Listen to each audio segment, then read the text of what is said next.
Sa puntong ito, makakausap naman natin si Archbishop Leonardo Medroso ng Tagbilaran, Bohol. Archbishop, magandang tanghali po sa inyo.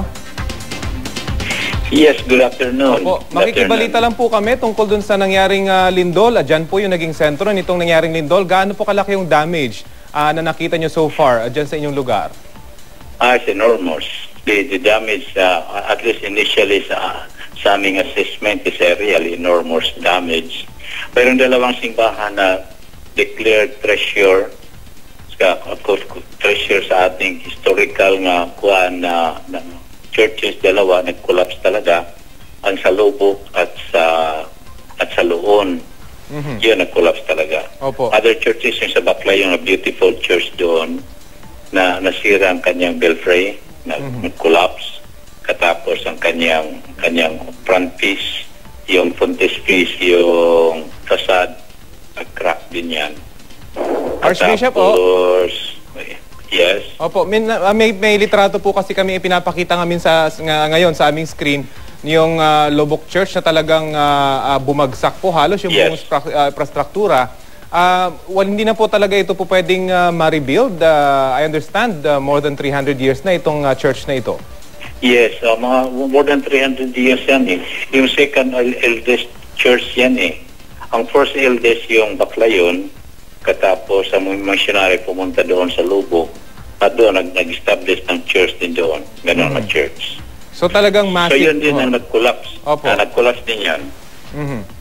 Pero wala pong injured dito sa simbahang ito nung mangyari yung pagguho? Para wala naman. Except dito yata sa Luon, para sabi ng parish priest, meron yatang dalawa nasawi ang buhay. I think they were still there for praying, katapos strike yung lindol, malakas na lindol. Yun, nakuhan sila.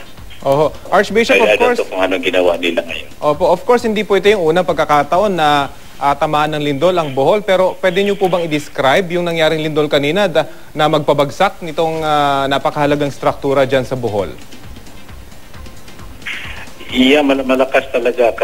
The first time now, I'm 75 years old already, and I have undergone so many earthquakes, but this is the strongest that I have experienced na talagang malakas. No? At it shakes the house, ang aming building, malaking building ito eh. It shook it, at katapos yun. Marami hulog na mga bagay, pero hindi naman kami napiktuhan masyado dito. Pero yung mga churches namin, because these are old churches eh. These are churches na may halaga sa culture ng mga tao natin, lalo na sa faith natin. Sige, yun nga po natatanggap naming report, hindi lang po sa Bohol, kundi sa Cebu, yung mga churches na mga luma, ito po yung talagang naapektuhan. Pero gaano ba katagal yung pagyanig na naranasan nyo kanina at mabagal ho ba yung pagyanig pero malakas? Yes, mabagal talaga. I always thought it would just be mga 10 to 15 seconds. But ngayon, I asked 35 seconds daw eh. Matagal talaga, matagal. Okay. Sige po, makikibalita po kami sa inyo ulit ng mga latest dyan sa Bohol. Maraming salamat po, Archbishop Leonardo Medroso mula sa Tagbilaran sa Bohol. Magandang tanghali po sa inyo.